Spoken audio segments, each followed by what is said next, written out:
Bismillahirrahmanirrahim. Alhamdulillah wassalatu wassalamu ala Rasulillah amma ba'du.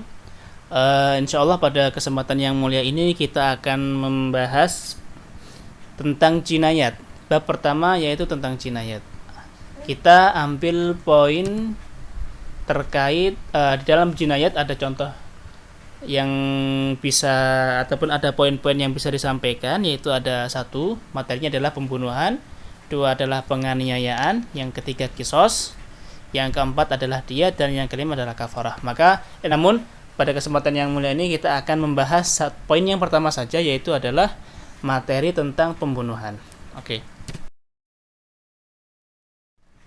Apakah pembunuhan itu? Nah, pasti tidak mungkin kita bisa mengerti arti pembunuhan tanpa kita mengerti poin-poin yang bisa kita simpulkan di pembunuhan itu. Maka dalam materi pembunuhan ada 5 poin dasar, yaitu adalah yang pertama pengertian pembunuhan, terus yang kedua adalah macam-macam pembunuhan, yang ketiga adalah dasar hukum larangan membunuh, yang keempat adalah hukuman bagi pelaku pembunuhan, dan yang kelima adalah pembunuhan secara berkelompok. Nah, kita akan bahas satu persatu. Kita mulai dengan pembunuhan secara bahasa. Secara bahasa adalah menghilangkan nyawa seseorang. Jadi kan makhluk hidup ataupun orang hidup itu dikatakan hidup karena dia memiliki nyawa, maka dikatakan mati kalau nyawanya itu sudah tidak ada ataupun hilang ataupun alias mati. Nah, jadi secara bahasa adalah menghilangkan nyawa seseorang. Yang kedua adalah yang berikutnya adalah secara istilah. Pembunuhan adalah perbuatan manusia yang mengakibatkan hilangnya nyawa seseorang baik dengan sengaja ataupun tidak sengaja. Ingat, ada pembunuhan secara sengaja, berarti dari pengertian ini bisa kita ambil bahwa ada pembunuhan secara sengaja ataupun pembunuhan secara tidak sengaja, baik dengan alat yang mematikan ataupun dengan alat yang tidak mematikan. Itu adalah pengertian dari pembunuhan secara istilah. Jadi perbuatan manusia yang bisa menghilangkan nyawa seseorang baik dengan sengaja ataupun tidak sengaja, dengan alat yang bisa membunuh ataupun dengan alat yang tidak mematikan. Itulah arti dari pengertian pembunuhan. Macam-macam pembunuhan. Nah, kita masuk ke poin yang kedua. Poin yang kedua menjelaskan tentang macam-macam pembunuhan, yaitu yang pertama adalah pembunuhan dengan unsur disengaja. Pembunuhan dengan unsur disengaja. Qatlu amdin. Namanya adalah qatlu amdin. Yang kedua adalah pembunuhan karena unsur tidak sengaja. Nah, pembunuhan karena unsur tidak sengaja bisa disebutkan dengan qatlu syibhi amdin. Yang ketiga adalah pembunuhan karena kelalaian. Jadi karena kelalaian seseorang menyebabkan hilangnya nyawa seseorang. Ini adalah pembunuhan karena kelalaian ataupun qatlu khata. Pembunuhan tersalah. Jadi dari macam-macam pembunuhan ini jelas nanti akan membedakan hukuman bagi pelaku pembunuhan tersebut. Tidak akan sama hukuman bagi pelaku pembunuhan. Pembunuh dengan unsur sengaja nanti akan memiliki hukuman tersendiri.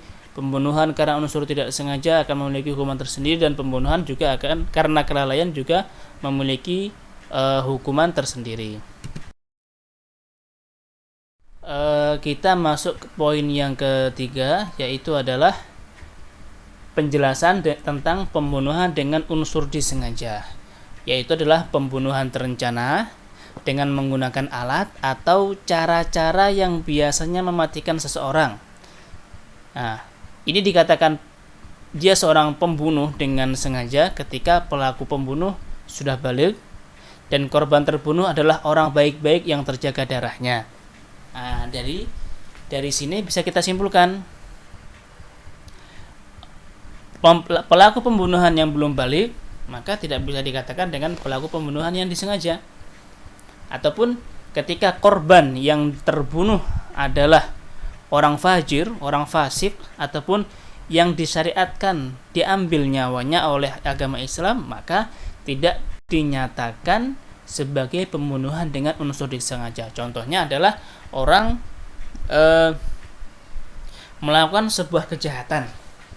Orang melakukan sebuah kejahatan maka dihukumi oleh oleh mahkamah ataupun oleh pengadilan bahwa dia harus dihukum bunuh. Maka algojo yang membunuh ataupun pemerintah yang memerintahkan untuk eksekusi itu tidak bisa dikatakan sebagai pembunuhan dengan unsur sengaja. Karena apa? Karena korbannya adalah orang yang jarahnya tidak terjaga, alias orang yang memang harus diambil nyawanya karena kejahatan yang ia lakukan. Yang berikutnya adalah pembunuhan karena unsur tidak disengaja, yaitu adalah perbuatan yang dilakukan seseorang tanpa didasari niat membunuh. Dia tidak memiliki niat membunuh dengan alat yang tidak mematikan, akan tapi menyebabkan kematian orang lain. Contohnya, si A memukul si B. Pukulan normal, pukulan yang seharusnya tidak mematikan, ataupun si A memukul si B dengan penggaris, contohnya penggaris kecil, pukulan yang tidak mematikan, namun ternyata perbuatannya itu menyebabkan kematian seseorang. Itu adalah qatlu syibhi amdin ataupun pembunuhan unsur tidak disengaja. Yang ketiga adalah pembunuhan karena kelalaian, yaitu adalah pembunuhan yang terjadi karena salah satu dari 3 kemungkinan. Kemungkinan yang pertama, salah dalam perbuatan, ataupun yang kedua, salah dalam maksud, dan yang ketiga adalah kelalaian. Kita ambil contoh seseorang yang berburu di hutan karena dia tidak fokus, karena dia tidak membidik dengan tidak tepat, karena kelalaian alatnya ataupun kelalaian bidikannya, mungkin kerusakan bidikannya, sehingga bukannya dia membidik hewan buruan, malah dia membunuh orang lain ataupun orang yang sedang ada di situ yang dikiranya adalah hewan buruan. Ini adalah pembunuhan karena kelalaian. Di antara contohnya seperti itu. Berikutnya yaitu adalah dasar hukum larangan membunuh. Apa dasar larangan hukuman ataupun dasar hukum larangan membunuh? Yaitu adalah firman Allah Subhanahu wa taala yang tertera dalam surah Al-Isra ayat 33. Nanti Bapak Ibu semuanya ataupun mas-mas ataupun mbak-mbak semuanya bisa melihat tafsirnya di tafsir-tafsir seperti tafsir Ibnu Katsir ataupun tafsir Sa'di ataupun tafsir-tafsir yang lainnya yang bisa menjadi rujukan tafsir.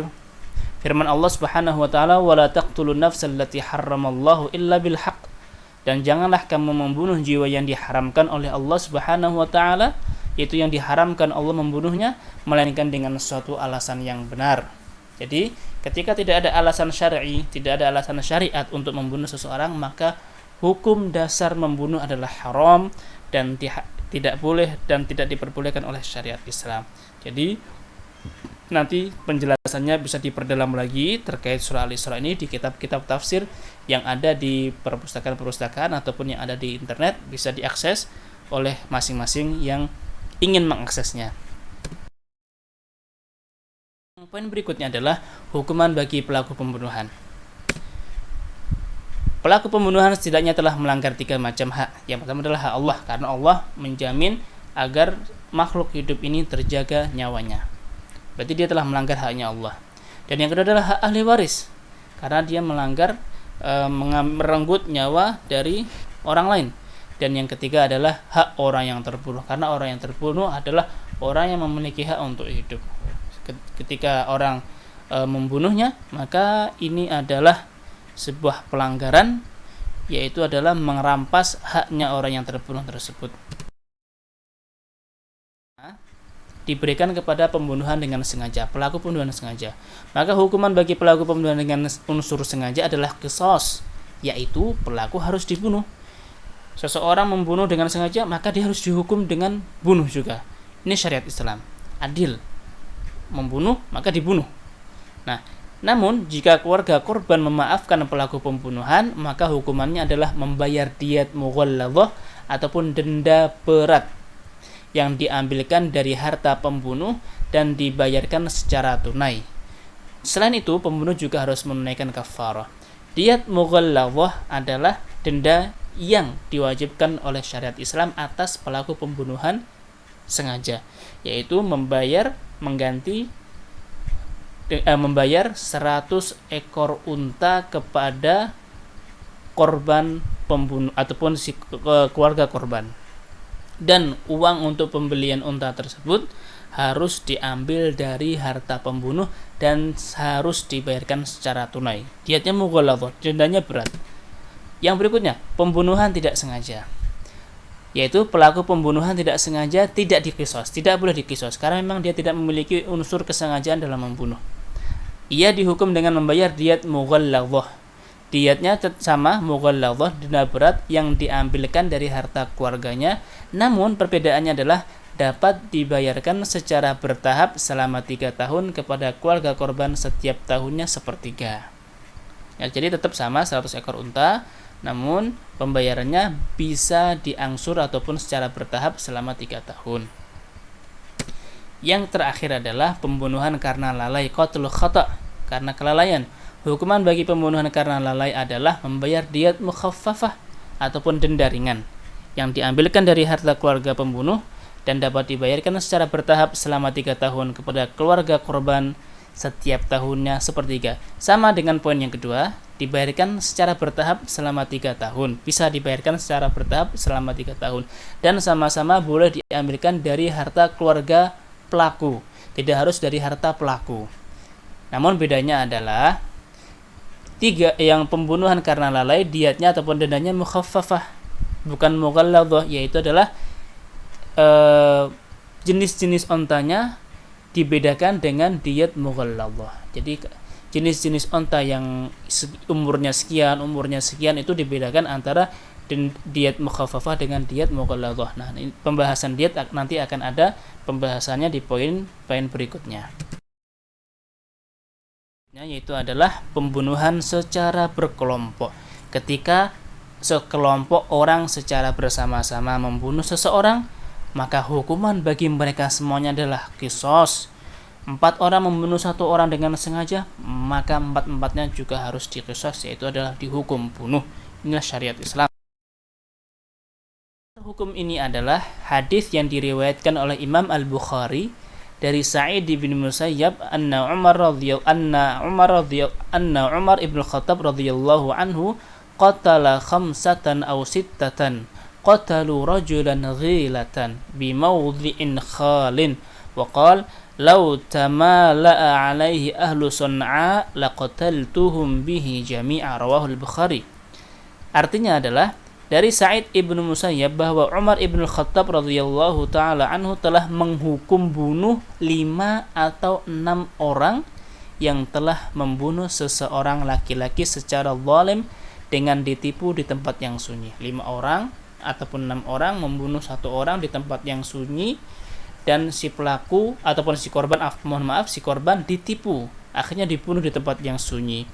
Kemudian Umar bin Khattab radhiyallahu ta'ala berkata, seandainya semua penduduk Sun'a, daerah Yaman sana, secara bersama-sama membunuhnya, niscaya aku akan bunuh semua. Maksudnya adalah hukuman bagi mereka pelaku pembunuhan secara berkelompok adalah hukum qisas, yaitu mereka juga harus dibunuh.